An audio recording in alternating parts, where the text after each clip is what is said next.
સ્થાનિક સ્વરાજ્યની ચૂંટણી પૂર્ણ થઈ છે. પરિણામો જાહેર થઈ ચૂક્યા છે. ભાજપનું વર્ષોથી મહાનગરપાલિકામાં શાસન હોવા છતાં કેટલાક વિસ્તારોમાં પીવાનું શુદ્ધ પાણી મળતું નથી, તો કેટલાક વિસ્તારોમાં પાણી મળતું જ નથી.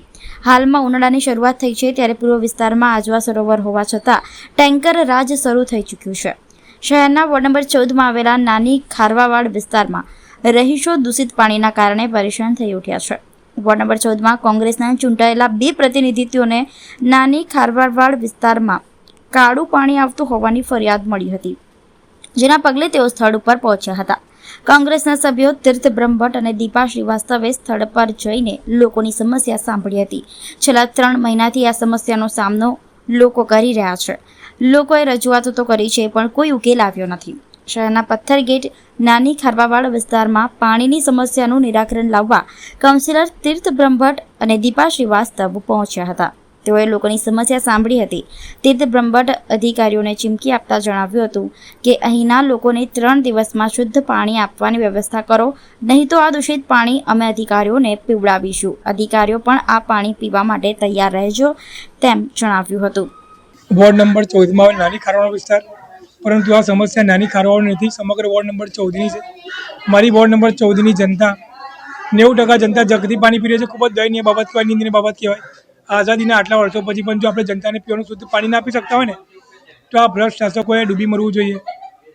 પોતાના હોદ્દા પરથી સ્વયંભૂ રાજીનામું આપી દેવું જોઈએ. કારણ કે તમે 30 વર્ષથી કરતાં શાસન ચલાવી રહ્યા છો, જનતાને પીવાનું પાણી નથી આપી શકતા. આપણે સવાર ઉઠીએ ને પહેલાં આપણે પીવાનું શુદ્ધ પાણી જોઈએ, એ પણ નથી આપી શકતા. અરે સવારે જ્યારે વિસ્તારમાં આવ્યો ત્યારે કેટલા લોકો એમ કીધું કે અમારા ઘરે મહેમાન આવે ને મહેમાન આપવા એક ગ્લાસ પાણી પણ નથી, બહુ કાળું પાણી છે. જનતાને કાળા પાણી લોકો સજા આપી રહ્યા છે. એટલે અમે અધિકારીઓને અરજી સમજો, ધમકી સમજો, જે સમજો. મારી વોર્ડ નંબર 14ની જનતાને જો 3 દિવસની અંદર સુધી પીવાનું પાણી ના મળ્યું તો આ પાણી પીવા તમે તૈયાર રહેજો. એના માટે અમે ગમે તે હદે જઈશું.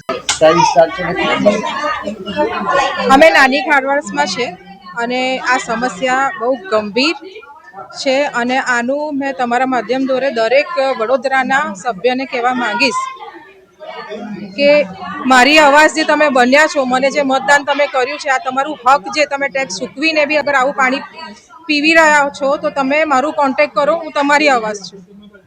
ઘેર ઘેર જવું પડશે તો આ દીપા શ્રીવાસ્તવ જશે અને જેટલા બી ઓફિસરોના ટેબલ પર પણ આ પાણી મૂકવું પડશે તો મૂકીશું અને સત્યાગ્રહ કરવું પડશે તો પણ કરીશું, પણ આપણા વડોદરાની જનતાને સ્વસ્થ પાણી તો પીવડાવીશું.